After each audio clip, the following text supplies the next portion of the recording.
So let me show you how to solve quadratic inequalities. Here's a quadratic inequality. It's got a x squared and it's got an inequality symbol, so it's a quadratic inequality. And I'm going to solve it in this example. But before I do, let me give you a quick overview as to what's going to happen, so you know where we're going and why we're doing it. So first of all, I'm going to take this, I'm going to rearrange it into this format, just like you do when you're solving quadratic equations, i.e. with all the x's on one side and a 0 on the other side, and that rearranging it like that helps you find two key points, so that when you sketch it, i.e. these two key points, so that when you sketch it you can visualize what the solutions are to this quadratic inequality.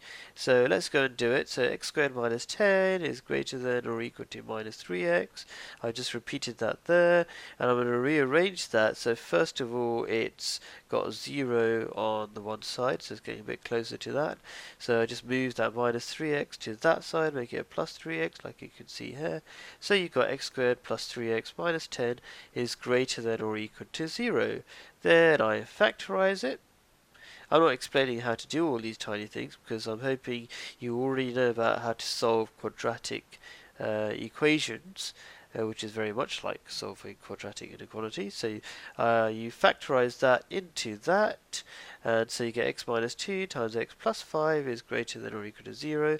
And by doing that, what we can do is temporarily what we say to ourselves is, let's say is equal to 0, what would the solutions be? Well, the solutions would be x is equal to 2 and x is equal to minus 5.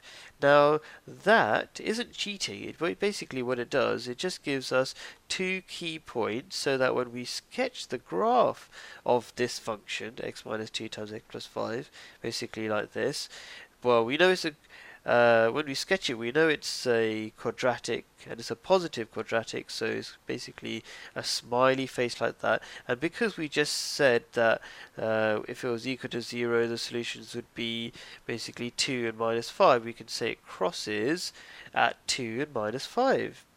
Now, we want to know when this function is greater than or equal to 0. So this function is basically positive when y is positive on this graph, because y represents this function. Okay, now what we really want to know is what values of x make this function positive, i.e. when is y positive?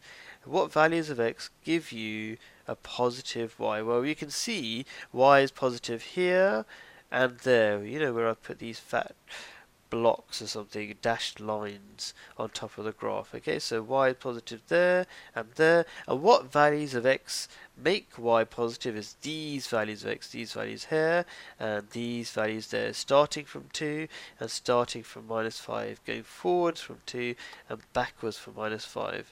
So what does that mean? Basically, what are these values of x? Basically, they're greater than or equal to 2. Yeah, we know it starts from 2. How do we know it's greater than or equal to 2?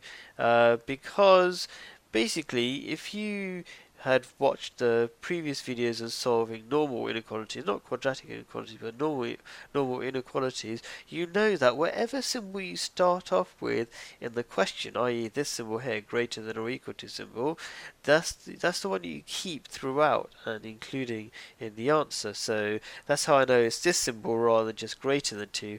I know it's greater than or equal to 2. So it's basically greater than or equal to 2 and less than or equal to minus 5. So it's the same symbol, but you can flip it around as well. That's one of the other things you would have learned in the previous inequalities examples. So that's the solution.